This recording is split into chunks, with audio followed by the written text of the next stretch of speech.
This episode is brought to you by LifeLock. Between two-factor authentication, strong passwords, and a VPN, you try to be in control of how your info is protected. But many other places also have it, and they might not be as careful. That's why LifeLock monitors hundreds of millions of data points a second for threats. If your identity is stolen, they'll fix it, guaranteed, or your money back.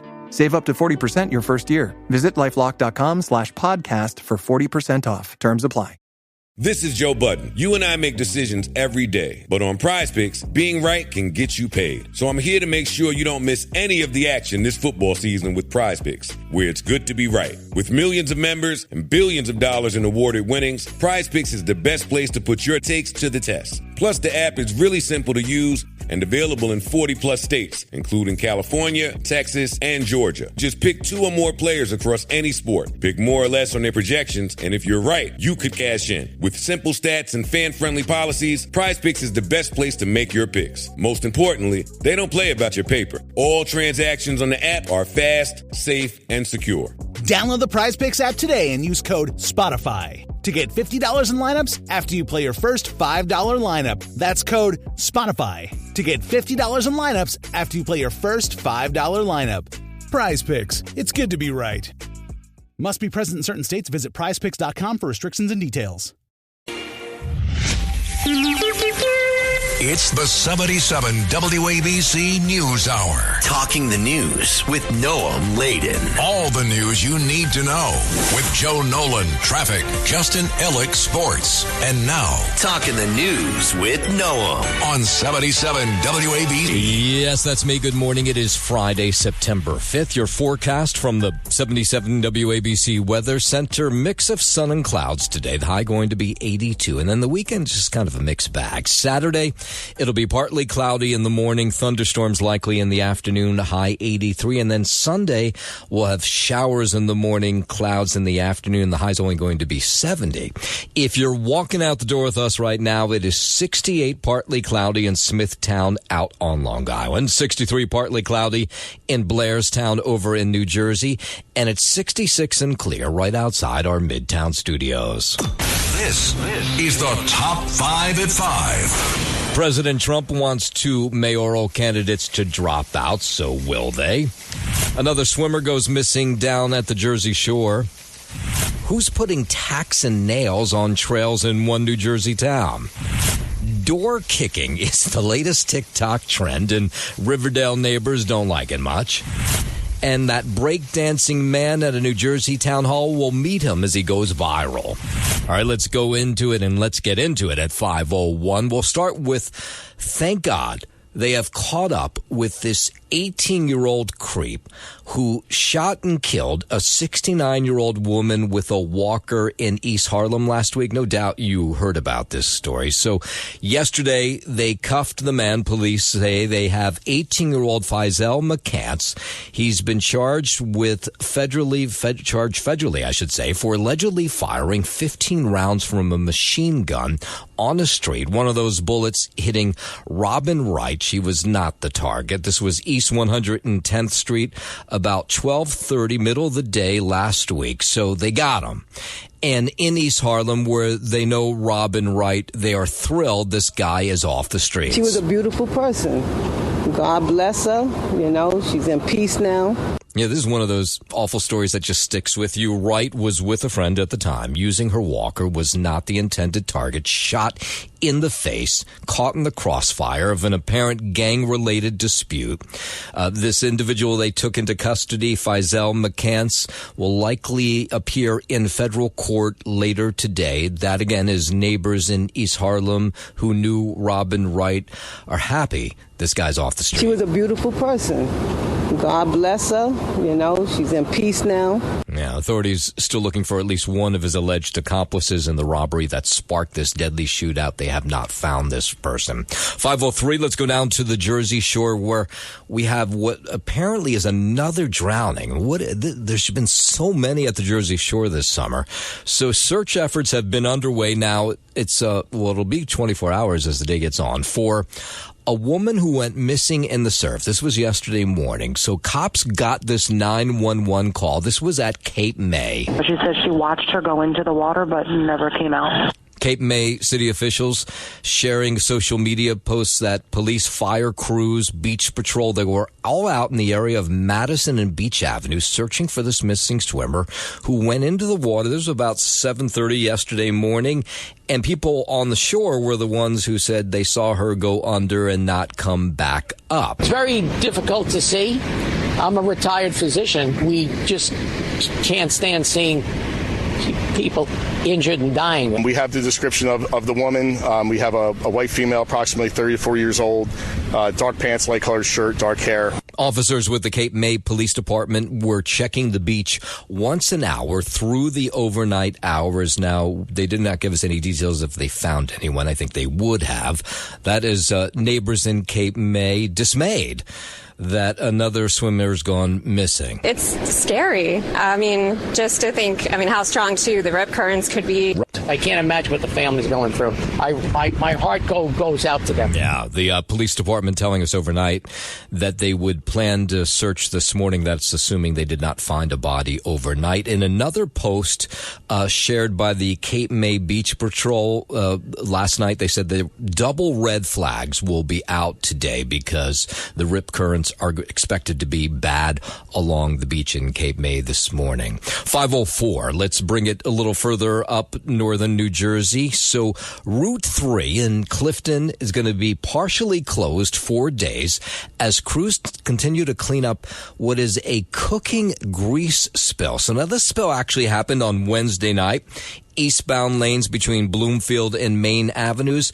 And the reason this is a big deal is that this is, a main road that takes you right to the Lincoln Tunnel.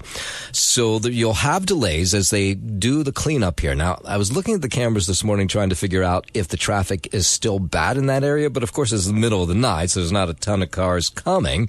But people who use Route 3 east to get around, especially towards the Lincoln Tunnel into the city, not happy about this at all. It's not if we have enough traffic as it is on this highway, so now it's just going to be a little more. And I try to take public transportation, but even that's going to be affected as well. But you just have to deal with it. What can you do? That's life in New Jersey sometimes. Yeah, I'm sure Joe will check on this as the morning wears on. Drivers are being asked and urged to use Route 46 or Route 80 as alternative routes into the city. The Trump administration reportedly considering offering jobs to two of the mayoral candidates to try and ensure that Democratic frontrunner Zohran Mamdani loses the election. This has, of course, been the talk all week. And we've heard from Curtis Lewa, who was on with Sid and Friends in the morning yesterday, saying there's nothing that's going to get him out of the race. Zippo. And as he's told me personally a few times, the only way I go out of this race is in a pine box. With Mayor Adams, it's not 100% clear. There are stories that he had a meeting while he was in Florida earlier this week, maybe looking for a gig. Correspondent Mitch McCann has more. 33-year-old Mamdani shocked the country by winning the Democratic primary earlier this year, but critics fear that under his leadership, businesses may suffer, wealthy New Yorkers may leave, and that many of his plans are unrealistic. Okay, so there is this new report that the mayor did speak with friends and advisors about job opportunities that would then end with him suspending his re-election campaign. The New York Times also reports Adams flew to Miami this week to meet with Trump advisor and former special envoy to the Middle East, Steve Witkoff, a meeting City Hall initially said did not happen. The report says several people close to Adams say discussions about other jobs have accelerated as his numbers drop in the mayoral race. Former Governor David Patterson confirmed Adams told him he was listening to those offers. The report says Adams is leery of resigning and handing power to public advocate Jumaane Williams, and that his legal debt might prevent him from taking a government job. Andrew Whitman, NBC News Radio, New York. Coming up in the next half hour after 5:30, we'll hear a little bit more on the campaign from Curtis Lewa and from Mayor Adams and from President Trump. So that coming up after 5:30. There was a massive gang takedown in Queens yesterday. Authorities say the year-long investigation resulted in 12 alleged gang member indictments. The charges include attempted murder, weapons possession, and conspiracy, and the suspects range in age from 18 to 26 years old. killed.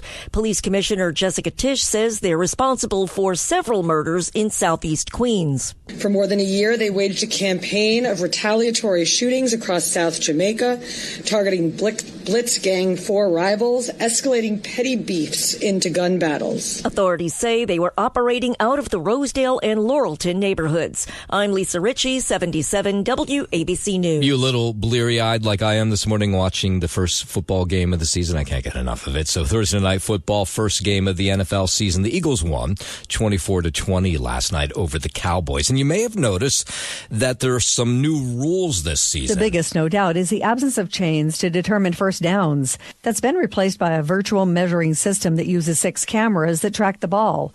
The refs will still manually spot the ball and use chains to mark the line to gain. Also, replay has been expanded to overturn objective calls such as unnecessary roughness, tripping, and roughing the passer. And each team will get the ball in overtime during the regular season, not just the postseason. I'm Tammy Trujillo. 5:12. Let's go down to Washington, where Robert F. Kennedy Jr., the health secretary, on the hot seat yesterday, facing questions from lawmakers on Capitol Hill over a variety of topics. He defended his department's actions since he took office. We have been the busiest, most proactive administration in HHS history. Now, Kennedy accused his former CDC director of lying to him, asking her to go along with vaccine recommendations. He said that's why she is gone. And then he was taking heat from, mostly Democrats. But at the same time, Kennedy was trying to put forth what his department has done so far. In just half a year, we've taken on food dyes, baby formula contamination, the grass loophole, fluoride in our drinking water. Okay, so as he presented some of those items, you had Democrats pushing back, saying that they believe he's rolling things back with places like the CDC. Robert Kennedy puts children in harm's way every single day in America. To my Republican colleagues, I must ask, what line must Robert Kennedy cross before some of you will also join this alarm? That's Oregon Democratic Senator Ron Wyden, who was criticizing Kennedy, says that he's lied to the Senate. In response to over 35 written questions, including from me, he said, and I quote, that he would do nothing as HHS secretary that makes it difficult or discourages people from taking vaccines. That was clearly not true. Yeah, everybody trying to score points here when you watch this thing. The president afterwards, he didn't watch these hearings on Capitol Hill yesterday, but he defended RFK Jr. after it was all over. Well, I didn't get to watch the hearings today, but he's a very good person. And he means very well, and he's got some little different ideas. I guarantee a lot of the people at this table like RFK Jr., and I do. Yeah, the president says he thinks Kennedy means well, and he's trying to fix things. But if you look at what's going on in the world with health, and look at this country also with regard to health, I like the fact that he's different. 5:14, Secretary of Defense Pete Hegseth speaking more about that U.S. strike on a drug vessel in the Southern Caribbean this weekend that killed 11. Hegseth was asked what legal authority the Pentagon has to carry out things like that. We have the absolute and complete authority to conduct that. First of all, just the defense of the American people alone. 100,000 Americans were killed each year under the previous administration because of an open border and open drug trafficking. Now, it was President Trump who posted video of that strike on Truth Social earlier this week. I said we smoked a drug boat, and there's 11 narco-terrorists at the bottom of the ocean, and when other people try to do that, they're going to meet the same fate. Strike comes after the U.S. deployed warships near Venezuela, with the Venezuelan president calling the deployment an extravagant, unjustifiable, immoral, and absolutely criminal and bloody threat. That's a long quote. Hegseth says other countries, he warned, should take note of the action that the U.S. took in the Caribbean this week. All right, 5:15. Let's head over to the 77 WABC Sports Desk, where no doubt there's an extremely happy Justin Ellick this morning. Well, I mean, I've had worse days, Noam laden. Yeah. Defending champions of years past have maybe had some more of a difficult time getting back into the win column. Obviously, the Chiefs coming out last year and losing their opening week matchup. But the Eagles came out this year, prevailed past the Dallas Cowboys, regardless of that or I should say in spite or despite that hour-plus long lightning delay. I'm not even sure a raindrop fell in Philadelphia. I'm sure it did, but... So there was a lightning delay, and then... For people who didn't watch the game, which is probably a lot of people who were listening at 5 in the morning. Of course. There was a spitting incident. What was that all about? So right before the game even started, after the opening kickoff, so I guess technically the game had started, but Jalen Carter was getting ready. The Eagles defense was out there. Jalen Carter, the defensive tackle for the Philadelphia Eagles, obviously one of, if not their best defensive player, goes right up into the face of Dallas Cowboys quarterback Dak Prescott and hawks a pretty sizable loogie. Wow. Right into his upper chest area. Yeah. And it hit him. It hit him right in the letters and right in front of the referee, mind you. And the ref throws a flag, and all of a sudden you hear the referee over the loudspeaker saying Jalen Carter is out for the game. Wow. Yeah. Wait, for spitting, they threw him out of the game? They threw him out of the game on sportsmanlike conduct, and he was ejected from the football game. Now, videotape later on in the game came out of quarterback Dak Prescott also hawking a loogie in a much further distance away from Jalen Carter, but in the direction of Jalen Carter, which is what people are saying. Who spit first? Right, who spit first? Was it Dak Prescott? Dak Prescott did spit first. Oh, he did. So he had it coming then. But he claims he always spits. He claims he was just, clearing out his out his throat, and it happened to just be in the direction of Jalen Carter, at which point Jalen Carter rushes up to Dak Prescott and hawks a retaliatory loogie. It was pretty exciting stuff, I got to tell you.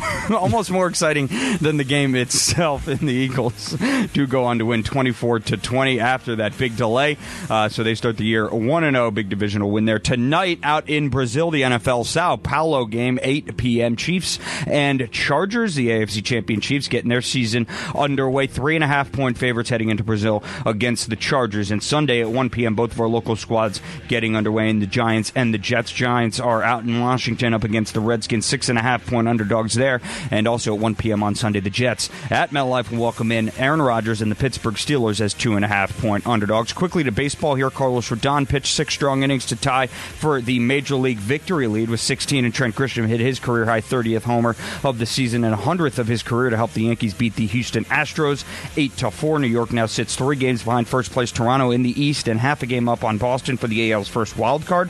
Up next for the Yanks, Cam Schlittler will get the start in tonight's opener of a big 3-game weekend series against the aforementioned Blue Jays at home in the Bronx. First pitch is scheduled for 7:05 p.m. from Yankee Stadium. Now, those games will be appointment television if you're a Yankees fan, by the way. As for the Mets, they were idle yesterday before they open up a 3-game weekend series against the Reds tonight. David Peterson will get the start in what will be a 6:40 p.m. first pitch from Cincy. Heading into the weekend, the Mets at 6 games back now of Philly for first place in the division and 4 games up on San Fran for the third and final NL wild card. We'll give you an update on tennis coming up in about 25 minutes there. Noam Laden. And that is your sports, and I'm Justin Ellick on 77 WABC. WABC News Time 521. Attorney General Pam Bondi announcing the arrests and prosecutions in several cases of human trafficking. Because the majority involved unaccompanied children in human smuggling, we wanted to highlight those and why we're expanding our task force. The 4 cases are from Florida, Texas, Vermont, and they involve illegal immigrants being smuggled across the Mexican and Canadian borders, as well as an operation smuggling Cubans into Florida. Now, Bondi says one case being prosecuted in Texas involved a crash in Mexico, which resulted in the deaths of more than 50 would-be migrants. Our borders were wide open, and guns, drugs, gangs were coming in, terrorist organizations, into every city in our country. Yes, says the responsibilities of the Joint Task Force Alpha now being expanded. The task force will now cover our northern border in Canada, of course, and all of our maritime borders. Yeah, and Bondi has this message for foreign nationals who are considering paying a human trafficker to get them into the U.S. For those who are considering paying to be smuggled into the U.S., it is not safe for you or for your families. 522 down to Washington. First Lady Melania Trump says the robots are here. Our future is no longer science fiction. Yeah, she made the announcement yesterday, leading a meeting for the White House Task Force on Artificial Intelligence Education. She says it's a double-edged sword of artificial intelligence, highlighting its benefits while acknowledging the concern over its negative effect. Mrs. Trump says it is critical to manage AI's growth responsibly, providing what she says watchful guidance, while the tech is in what she called its primitive stage. Data from the Bureau of Economic Analysis shows that AI innovation is clearly boosting America's GDP growth. During this primitive stage, it is our duty to treat AI as we would our own children, empowering but with watchful guidance. So the meeting comes a couple months after President Trump signed an executive order seeking to incorporate AI into American classrooms. 523 out to California. The federal government is suing Southern California Edison, the electric company, over two major wildfires there. Acting U.S. Attorney says his lawsuit alleges SoCal Edison's responsible for last January's Eaton fire in Altadena and the Fairview fire in San Bernardino County back in 2022. I think in the Fairview fire, the lines were sagging and they came into contact with the fuel source. With Eaton, it's less clear exactly, but we know there's no other apparent cause to the fire. And the government's seeking about $37 million in reimbursement for firefighting costs, damages, including the destruction of fire detection facilities, Forest Service roads, hiking trails, campsites. And they want to make sure, this acting U.S. attorney, that the government, the electric company, won't pass on these penalty rates to taxpayers. In our negotiations and any judgment or settlement, we're going to be seeking terms to prevent Edison from doing that. The payments should come from the company, not the ratepayers. Yeah, good luck with that. 524. What is it with people and shining laser pointers at airplanes? Remember, it was a big deal here for a while at Kennedy LaGuardia. Pilots reporting being blinded by people with laser pointers on the ground. Now it's a big issue in Texas. The incidents of laser pointers being aimed at planes become a weekly occurrence in San Antonio.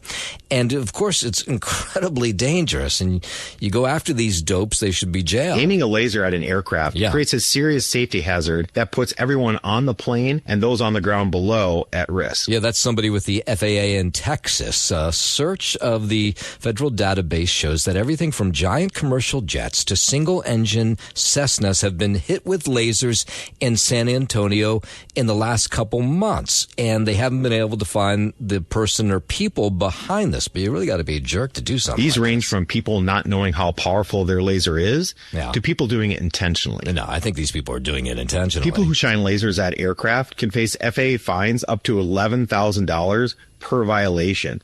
WABC News Time, 525. Italian fashion designer Giorgio Armani passed away yesterday, 91 years old. Correspondent Kurt Gregory reports Armani was known for featuring an Italian aesthetic in his clothing, with a lot of his work being worn by the likes of people like Beyonce, Lady Gaga, Julia Roberts. Armani is credited with pioneering red carpet fashion, and he dressed celebrities for countless award shows.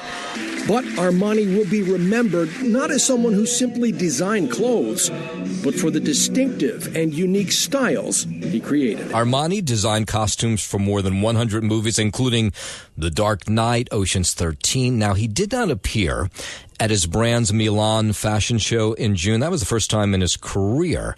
He was recovering at home at the time. More from correspondent Kurt Gregory here. The man who became synonymous with style began his career as a merchandiser at an Italian department store. He went from buying clothes to creating them when he became a designer for various companies and began working on his signature style. His fashions became known for sleek design and rich fabrics. Giorgio Armani evolved into one of the most sought-after fashion labels in the world. By 2001, he was called the most successful designer that Italy has ever produced. It's the 77 WABC News Hour. Talking the news with Noam Laden. All the news you need to know with Joe Nolan, traffic, Justin Ellick, sports. And now, Talking the news with Noam on 77 WABC. Oh, yeah, that's me. Good morning. It is Friday, September 5th, thank God. Your forecast from the 77 WABC Weather Center. Another nice day on the way. A little warmer than it has been. A mix of sun and clouds today, high 82. And then the weekend is kind of a mixed bag. So Saturday will be partly cloudy in the morning, and then you'll have thunderstorms likely in the afternoon, the high 84. And then Sunday, it's showers in the morning, clouds in the afternoon, the high's only going to be 70. If you are walking out the door with us right now, so happy you are, it's 68 and partly cloudy in Smithtown out on Long Island. It's 63 and partly cloudy in Blairstown over in New Jersey. And it's 66 and clear right outside our Midtown studios. News time, 5:38. Let's go out to the campaign for mayor. It was our own owner and operator, John Katsimatidis, who was breaking news yesterday that he had a conversation with President Trump, and that President Trump had detailed how he wanted in the next 10 days either both Curtis Lewa and Mayor Adams to drop out of the race and hopefully get their support behind Andrew Cuomo in a bid to Zohran Mamdani. Now, the candidates on the campaign trail all responding to that story yesterday. Nobody seems like they want to drop out. One of the stories that's out there as well in the New York Times is that Mayor Adams was in Florida earlier this week, which he was, off the campaign trail, and that he was meeting with Steve Witkoff about a job in the Trump administration. Again, nobody confirming that story, but the Times had that story. I would like to see two people drop out and have it be one-on-one. And I think that's a race that could be won. Yeah, so the thought is that support from Mayor Adams and from Curtis Lewa would go behind Andrew Cuomo, and maybe it would be enough to beat Zohran Mamdani, who in most polls is up 16 to 19 points, something like that. The Adams campaign, though, not missing a beat yesterday. They were being endorsed by some Muslim leaders, and while that was taking place, Mayor Adams said again that there's really no way that he's dropping out of the race. If the president or anyone else that believes they have investments in this city of any magnitude is concerned, I say they should be concerned. The president reportedly wants to narrow the field of challengers just to Andrew Cuomo and to Zohran Mamdani. Curtis Lewa, he was on, you'll remember, or if you weren't listening yesterday, he was on with Sid and Friends in the morning for what was a really good interview. And he was really defiant. He said, enough of the talk about me dropping out of the race. He says, I am the Republican nominee. I'm doing well. I'm in third place, but anywhere 17, 19%, I could still potentially win this race. So he says, no matter what happens, I'm not getting out. I will not be dropping out anytime, any date, anywhere, anytime. It's still November 4th. I have made a pledge to people. They have contributed money to me. I've gotten the match. There are people all throughout the city who are opening up headquarters now, who are putting up lawn signs. That would be a slap in their face. Yeah, he says, I'm not going to let my supporters down. And by the way, a number of the candidates have pointed to this. Zohran Mamdani was polling at 1% in February and won the primary in June, so anything can happen. I'm not going anywhere. I'm in this race. I'm in a great position now. I have a pathway to victory. I'm not seeking any other employment. And I had to put my foot down fast and say, look, whatever Eric Adams does, he does. Don't somehow tie me into all of that, because I have my pathway to victory. That was Curtis on with Sid and Friends in the morning yesterday. And then you had Andrew Cuomo. Is he engineering this all from behind? Is he working with the White House to try to get these two candidates out of the race? Because the majority of New Yorkers oppose him. And the only way he wins is by splitting that vote. Okay, so he's talking about Zohran Mamdani, who's at like 42% in the polls, doesn't have more than half of the vote. And he insists, Cuomo, that he has a history of standing up to the president. But you have Democrats saying, well, wait a minute, it sounds like he's working with the president right now to win the election. I fought him every step of the way. So my speculation, if he wants anyone, he wants Mamdani, because he would go through that kid like a Mack truck. Yeah, so again, the Cuomo campaign continues to insist that they're not talking with the White House or strategizing with the White House about this race for mayor. 542. There was a huge takedown in Queens yesterday, resulted in 12 gang members, indictments for 12 gang members. Police Commissioner Jessica Tisch says they're responsible for a slew of murders in Southeast Queens. For more than a year, they waged a campaign of retaliatory shootings across South Jamaica, targeting Blitz Gang 4 rivals, escalating petty beefs into gun battles. Authorities say they were operating out of the Rosedale and Laurelton neighborhoods after previous gang takedowns left a void. So each of the 12 face numerous charges, lengthy prison terms if they are convicted. As these gangs form in our borough, we will dismantle them. That's the Queens District Attorney Melinda Katz, who says the gang members recently arrested previously filled a void left from those gang takedowns a couple of years ago. And now she says they are off the streets. This was a terrible story out of Long Island. A community in mourning there after a 15-year-old boy hit and killed while walking on the Southern State Parkway yesterday afternoon. The hit took place, this was about 1:15 near exit 13 in Valley Stream. Teen identified of Christopher Williams, who's from Queens. He was reportedly on foot when he was hit by a vehicle.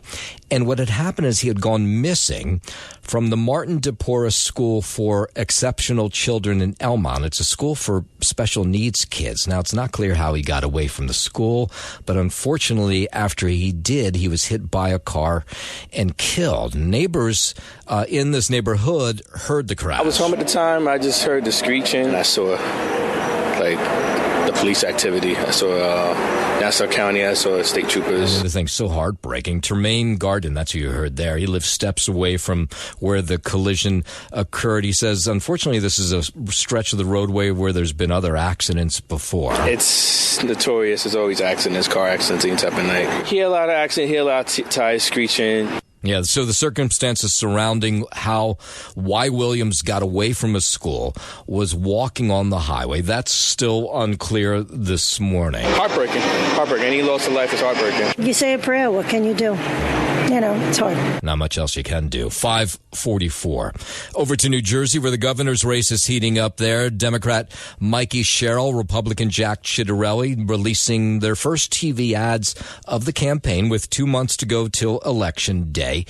In one ad, Sherrill portrays herself as having good leadership skills and vows to lower costs for New Jersey families. Day one as governor, I'm declaring a state of emergency on utility costs, using emergency powers to end these rate hikes and drive down your bills. In Ciattarelli's ads, he talks about making the state more affordable as well. I'll lower electricity bills, cut and cap property taxes, and keep our community safe.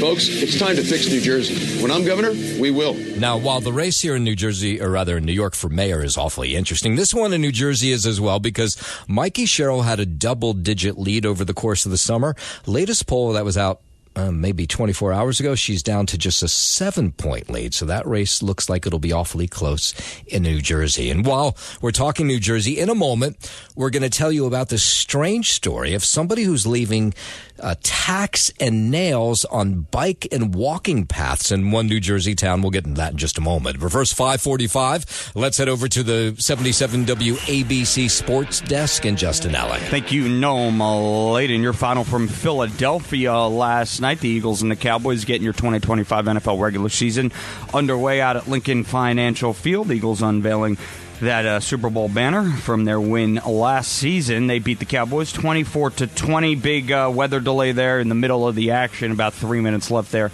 in the third quarter. A little over an hour lightning delay. And the guys came back out, finished the contest. So the Eagles prevail there. Start the year 1-0. You're defending champs. Tonight, 8 p.m. out in Brazil, the NFL Sao Paulo game. Second straight year the NFL's doing this. Chiefs and the Chargers will get underway. And the Chiefs there, 3.5-point technically visiting favorites. Chargers technically the home team in that contest. And Sunday at 1 p.m., both of our local squads will get their regular season slates underway. The Giants out in Washington are 6.5-point underdogs against the Commanders, and the Jets are at home at MetLife, welcoming in Aaron Rodgers and the Pittsburgh Steelers as 2.5-point underdogs there. Head to the Diamond. Did you Did you miss the chain gang watching the football game last night? Now, They're no longer doing the chain gang, bringing them out for first downs, that kind of thing. I did see that. Yeah, they weren't measuring the sticks anymore. Yeah, so they don't do that. Did you even notice or no? Not really. To be honest, I was like, yeah, let's get a move on. Huh, okay. I actually enjoyed that. The referees were just calling it. I don't know. I always liked that moment when they brought out the chain gang, and you got that moment where the guy holds up and he says, it's 3 inches away from a first down. It was. So you didn't get that moment last night. Yeah, but oftentimes it was very anticlimactic. No. I don't know. No, I think I think it's the opposite. It's like kind of old school, interesting to watch, and then the ref holds up, how many feet away it is, or whatever it is. Yeah, no, we have electronic strike zones now. We don't need the chain gang. All right, and we can figure it out. I'm going to try to get used to it. Baseball. Speaking of strike zones, Carlos Rodon pitched 6 strong innings to tie for the major league victory lead with 16. Trent Grisham hit his career high 30th homer of the year and 100th of his career to help the Yankees beat the Astros 8-4. New York now sits 3 games behind first place Toronto in the East and half a game up on Boston for the AL's first wild card.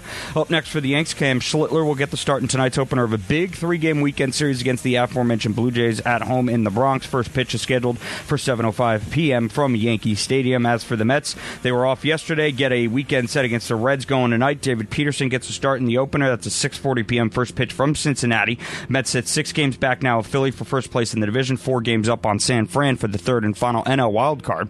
And to tennis at Flushing Meadows, American Amanda Anisimova battled from a set down to beat Naomi Osaka in a thrilling U.S. Open semifinal to reach her second Grand Slam final in a row. The 8th-seeded Anisimova won 6-7, 7-6, 6-3, and will face number 1-seeded Aryna Sabalenka in tomorrow's final, who ousted 4-seeded American Jessica Pegula yesterday. Today, the men's singles will get back underway. Your semifinal action, or round action, I should say, there. 3 p.m. this afternoon, Novak Djokovic, a 7th seed, up against 2-seed Carlos Alcaraz. Those are always very exciting matches between those two. And tonight at 7 p.m., the defending champion Jannik Sinner and 1 seed up against 25-seed Felix Auger-Aliassime.